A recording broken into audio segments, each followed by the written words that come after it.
I think the ancients had some good things going.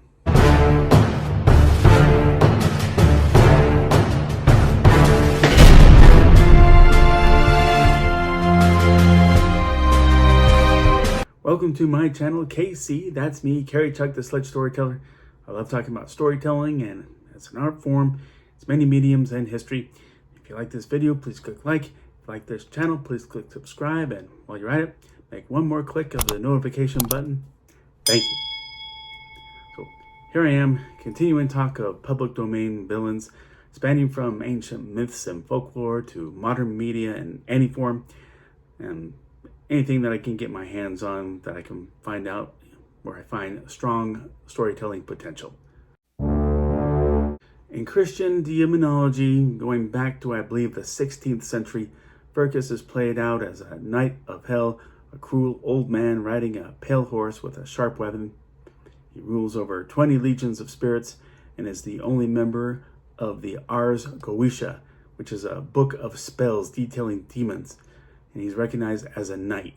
He teaches such subjects as philosophy, astronomy, rhetoric, logic, chiromancy, which is another word for palmistry, and pyromancy, which is divination by fire. He's a noble and restricted by hell's laws and is subordinate to dark masters despite disinterest in dominating the human realm.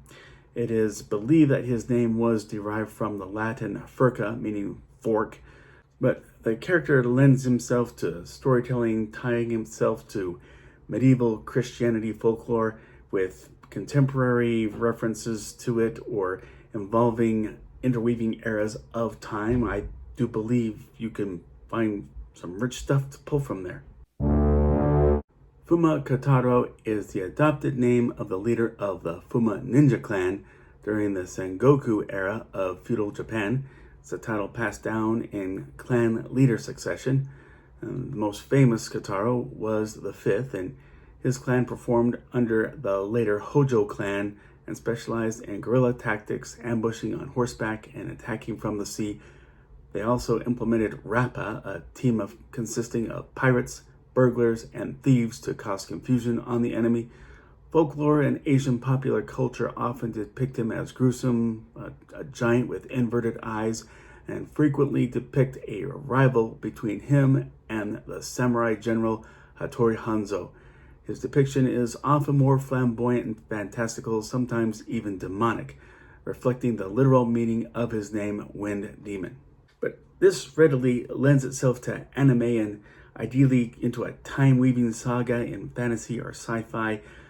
All kinds of potential, and given the mystical action you often see in anime today, heavy duty cosmic waves and everything like that, I think there's a lot to pull from that to make it work. So Hunter, his first appearance was in Pep Comics number 31, summer of 1942, by publisher MLJ Comics before it became Archie Comics. Yeah, they too got into the superhero genre.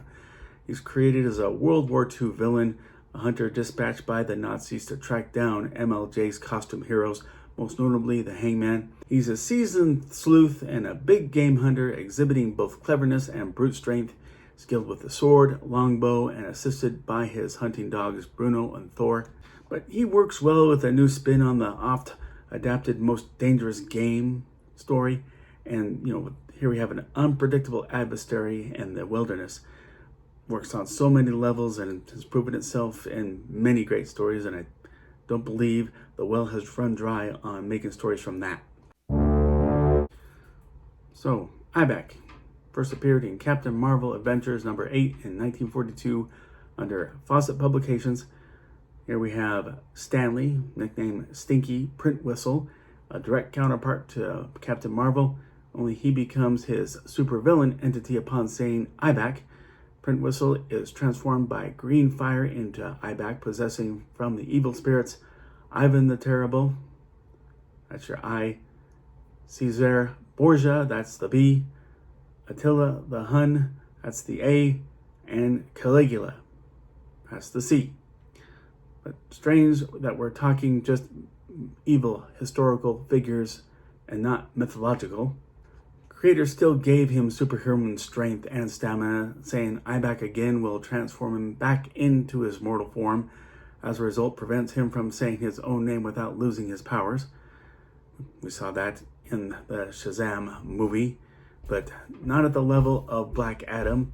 But he isn't just a brute, he embodies historical evil. This could be reimagined in a modern story where each persona inside him whispers advice, giving him multiple voices of malice competing in his head. And this would make him a psychological threat as much as a physical one, and an unstable villain hunted by centuries of cruelty. Icicle first appeared in Four Favorites number 7 in October of 1942 under Ace Publications. Not your usual villain with a freezing MO, Rufino Lemaire and his brother, who's not given any name, developed a quick freezing refrigeration process in France, and then the Nazis invaded.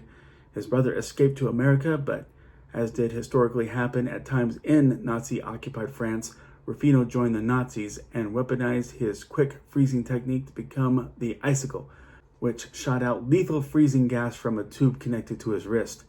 He even went to America to stop his brother from building a frozen food facility in support of the U.S. war effort.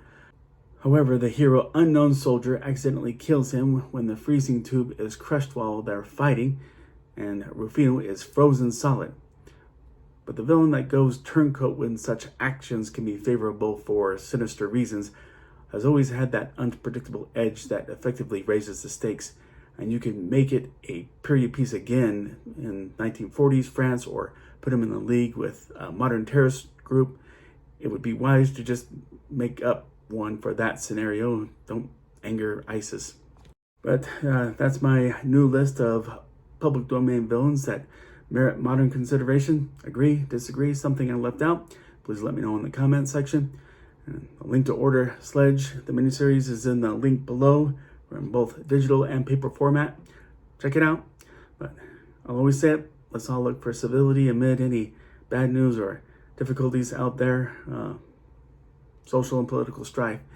And let's not hate, and let's consider anybody we meet to be a potential friend wherever we may go. Everyone be safe, and God bless.